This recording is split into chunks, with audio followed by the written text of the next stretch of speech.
friends, welcome to our channel Pharmacy Pathshala. Today's our topic is mechanism of action of anti-Parkinson agent.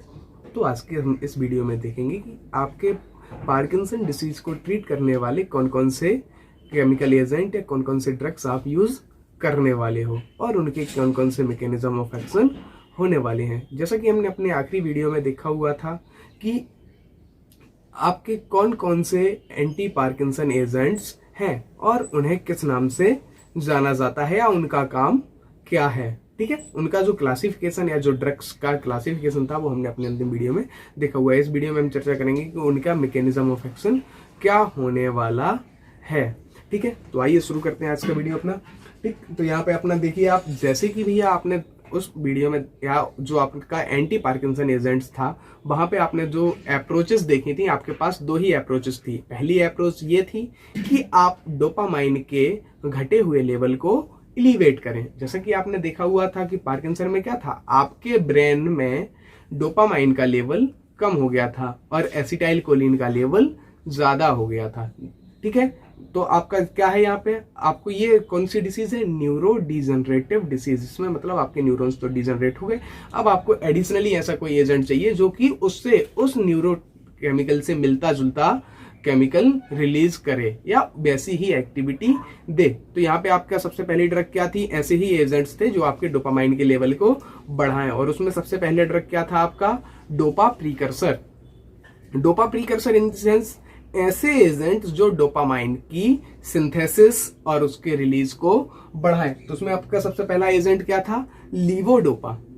Levodopa is a precursor form और a prodrug और अ pre drug which results into the dopamine after decarboxylation. ठीक है, तो यहाँ पे आप देख रहे होंगे कि भैया यहाँ पे आपने एक छोटा सा ड्रॉ बना हुआ है, उसमें आप देखें कि यहाँ पे क्या है भाई, एक तरफ है ब्रेन और एक तरफ है पेरिफेरल नर्वस सिस्टम। ठीक है, या पेरिफेरल।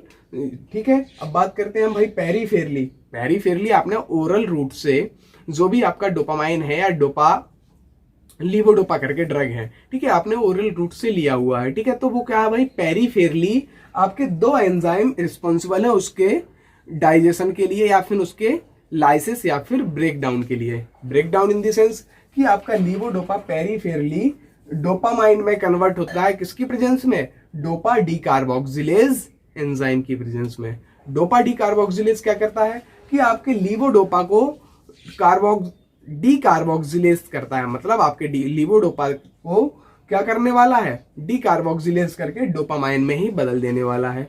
तो ये डोपामाइन आपका कहां पे बन रहा है, लीवोडोपा से डोपामाइन कहां पे बन रहा है, आपके पेरिफेरल रीजन में, जो कि आपको जरूरी नहीं। आपको जरूरी क्या है कि आपका लीवोडोपा डोपामाइन ब्रेन के अंदर हो, ना कि आपके पेरिफेरल रीजन में, क्योंकि पेरिफेरल रीजन में आपके डोपामाइन के बढ़ने से कोई इफेक्ट नहीं पड़ना है। पार्किंसन में क्या है, आपके ब्रेन में लीवोडोपा या डोपामाइन का रिलीज कम हो जाना। ठीक है, तो यहाँ पे लीवोडोपा क्या है, लीवोडोपा डोपा डीकार्बोक्सिलेज, डीडीसी का मतलब है dopa decarboxylase. It is a enzyme which is responsible for breakdown of levodopa. ठीक है, तो यहाँ पे क्या है, ये लीवोडोपा को डोपामाइन में ही कन्वर्ट कर देता है और डोपामाइन फर्दर आपका डिग्रेड होकर एक्सक्रीट आउट हो जाता है। तो इसने अपना कोई एक्शन दिया नहीं। अब बात करी जाए कॉम्प्ट, लीवोडोपा कॉम्प्ट। कॉम्प्ट का मतलब है कैटिकोल ओ मिथाइल ट्रांसफरेज। क्या है कॉम्प्ट का मतलब, कैटिकोल ओ मिथाइल ट्रांसफरेज। मतलब ये क्या है भाई, लीवोडोपा को कॉम्प्ट की प्रेजेंस में 3OMD मतलब ऑर्थो मिथाइल डोपामाइन में बदलता है। आपका डोपा डीकार्बोक्सिलेज किस में बदलता है, सीधे सीधे डोपामाइन में, लीवोडोपा को, और कॉम्प्ट किस में बदलता है, मिथाइल ट्रांसफरेज में। ठीक है, मिथाइल डोपा में। ठीक है, तो मिथाइल डोपा भी आपका इनएक्टिव फॉर्म है लीवोडोपा तक। ये तो बात हो गई आपकी पेरिफेरली। ठीक, बट आपने क्या करना है, लीवोडोपा को ब्रेन में एज इट इज लीवोडोपा और डोपामाइन के रूप में पहुंचाना है। ऐसा काम करना है कि वो क्या करे, आपके ब्रेन में लीवोडोपा या डोपामाइन का सीक्रेशन बढ़ा दे। तो यहाँ पे हम बात करते हैं क्या, आपका dopamine, dopa decarboxylase, same enzyme जो आपका पेरिफेरली एक्टिंग और ब्रेन में भी है। ब्रेन में एक्टिंग कर रहे, ब्रेन में आपको क्या चाहिए कि डोपा डीकार्बोक्सिलेज एक्टिव हो और आपके लीवोडोपा को डोपामाइन में कन्वर्ट कर दे और डोपामाइन में ही बना रहने दे। ठीक, तो यहाँ पे आपकी यही अप्रोच है, इतना अप्रोच है। बट यहाँ पे क्या है, यहाँ पे भी कॉम्ट की प्रेजेंस में वो किसमें बदल रहा है, 3 ऑर्थो मिथाइल डोपामाइन में कन्वर्ट हो रहा है, जो कि आपको नहीं चाहिए। तो इसके लिए आपको क्या है भाई, ब्रेन में भी कॉम्ट को इनहिबिट करना होगा। ठीक है, तो कॉम्ट इनहिबिटर आपके कौन कौन से हैं, इंटाकापोन और टोल्कापोन। जैसा कि आपने कल क्लासिफिकेशन में देखा हुआ है कि आपके बहुत सारे कॉम्ट इनहिबिटर्स हैं, जैसे कि इंटाकापोन और टोल्कापोन। ये आपके दोनों ही जगह पे एक्टिव होने वाले हैं। एक्टिव कैसे होने वाले हैं कि इंटाकापोन और टोल्कापोन यहाँ पे भी कॉम्ट को इनहिबिट करेगा और यहाँ पे भी कॉम्ट को इनहिबिट करेगा। जब कॉम्ट को इनहिबिट कर देगा तो कॉम्ट क्या है, कैटिकोलो मिथाइल ट्रांसफरेज। मिथाइल ट्रांसफरेज यानी मतलब ये ऐसा एंजाइम है जो आपको लीवोडोपा को मिथाइल डोपामाइन में बदल रहा था, जो कि आपका मिथाइल डोपा इनएक्टिव फॉर्म में आपको क्या चाहिए, डोपामाइन।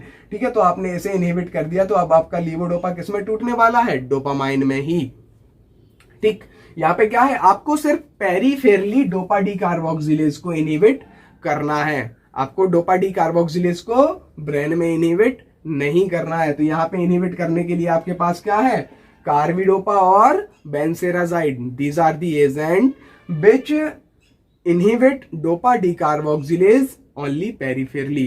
क्योंकि आपके जो कार्बिडोपा और बेंसेराजाइड है ये ब्लड ब्रेन बैरियर को इफिशिएंटली क्रॉस नहीं करने वाले हैं, और जब आपके ब्लड ब्रेन बैरियर को ये क्रॉस करके जाएंगे नहीं तो लीवोडोपा आपका जो भी डोपा डी कार्बोक्सिलेज ब्रेन के अंदर है उसे इनहिबिट नहीं करने वाला है। और आपका जैसे ही लीवोडोपा ब्रेन में पहुंचा, डोपा डी कार्बोक्सिलेज की प्रेजेंस में डोपामाइन में टूट गया। ठीक, ये तो बात थी आपकी कि लीवोडोपा को डोपामाइन में ब्रेन में आपने कैसे बदला। अब अगर डोपामाइन आपका बना है तो वहां पे उसे न्यूट्रलाइज या फिर उसे ब्रेक डाउन करने के लिए बहुत सारे एंजाइम्स रिस्पॉन्सिबल हैं, such like COMT, MAO B.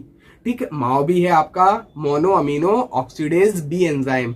Mono amino oxidase B और mono amino oxidase A, MAO A and MAO B, these are the two isomer of MAO, mono amino oxidase enzyme. ठीक है, तो MAO B के लिए आपके क्या है, MAO B antagonist सिलीजिनिन। ठीक है, अगर बात करी जाए माओ बी एंटागोनिस्ट या माओ बी इनहिबिटर सिलीजिनिन, बात करी जाए माओ ए इनहिबिटर आपका है क्लोरग्लिन। ठीक है, both are the same drug. ठीक, बट फर्क क्या है, आपका जो सिलीजिनिन है ये माओ बी को इनहिबिट करता है, ठीक, और ये माओ ए को इनहिबिट करता है।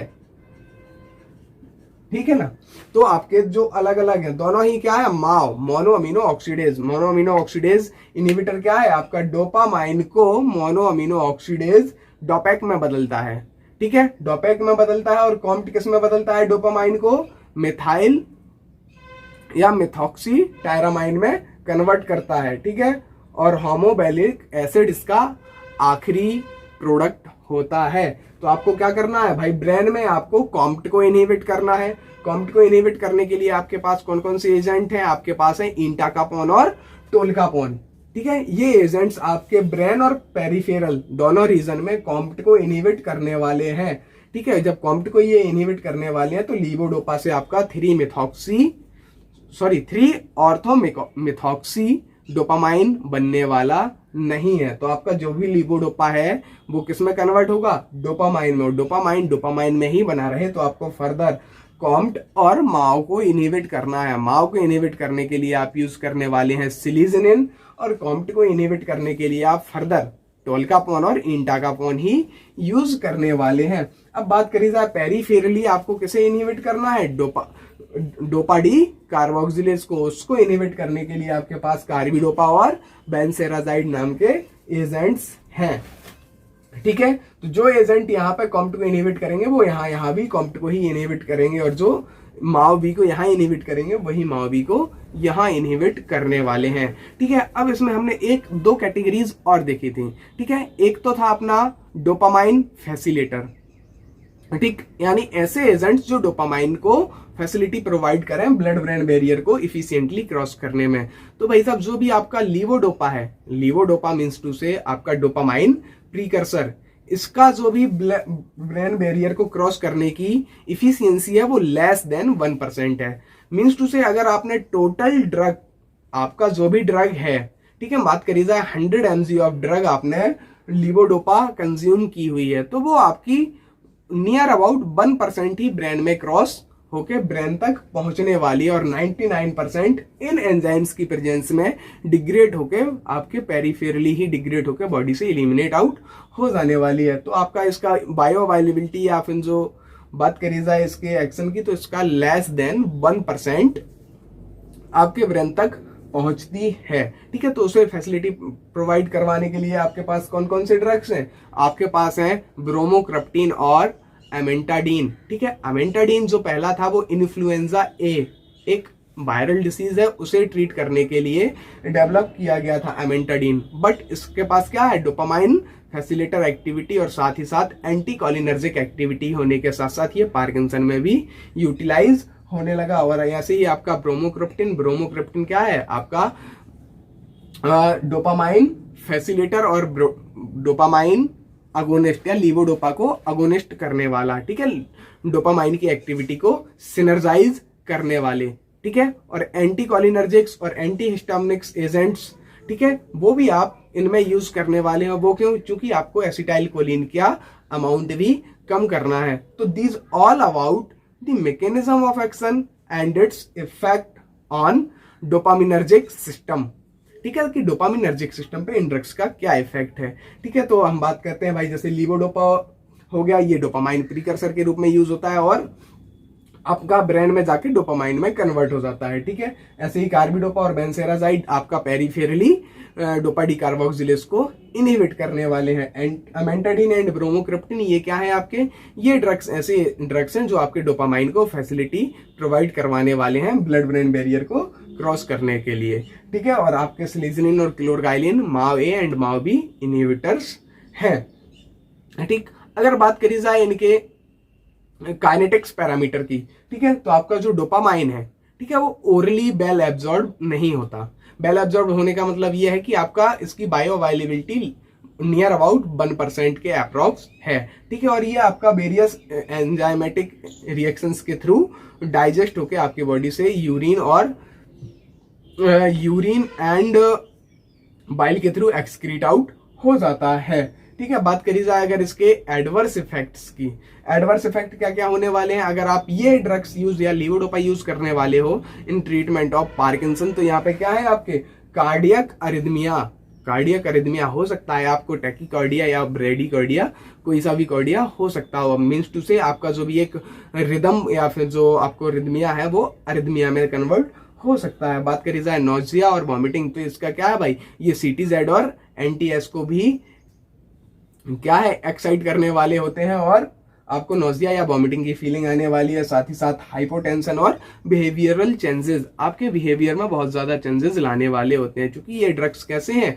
आपके ब्रेन के डोपामिनर्जिक सिस्टम को बदलने वाले हैं, आपके ब्रेन के डोपामिनर्जिक सिस्टम को अल्टर करने वाले हैं। दैट्स वाई क्या है भाई? डोपामाइन कैसा है? डोपामाइन आपका इनहिबिटरी न्यूरोट्रांसमीटर है, तो आपको जो भी एक्साइटेशन वाले या मूड स्टिमुलेंट्स वाले रिएक्शंस आने वाले होते हैं, आप साइकोसिस या फिर मानिया के भी शिकार हो सकते हैं, ठीक। So that's all about our anti Parkinson disease.